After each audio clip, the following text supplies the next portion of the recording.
My journey to Iowa State, I grew up outside of Chicago. My dad's from Iowa, my mom's from Nebraska, and we would always drive across the state of Iowa. And one time my dad's like, why don't we check out Iowa State? And I remember coming on campus and thinking, wow, okay, this looks really cool.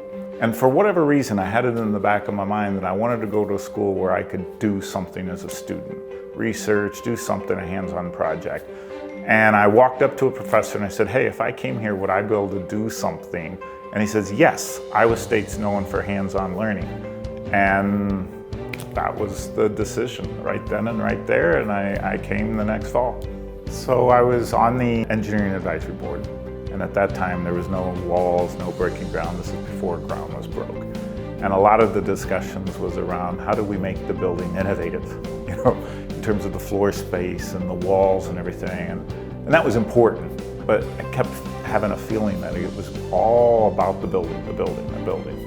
But it was missing elements of hands-on learning. So the fund kind of started as a vision of how could I coach and mentor students and get an experience for hands-on learning.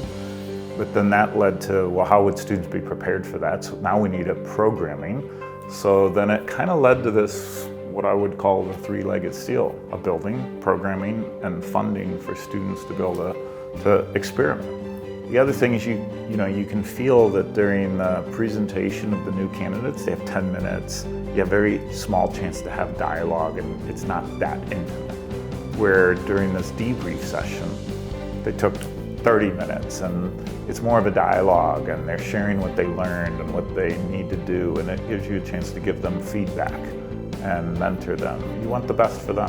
I think it's important that students experiment, on campus.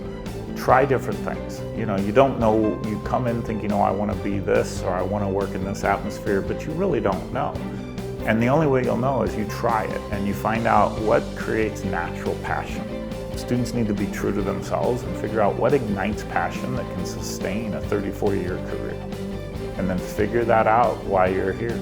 Mine's simple. Innovation is about doing something different to achieve a better result. Problems are being solved.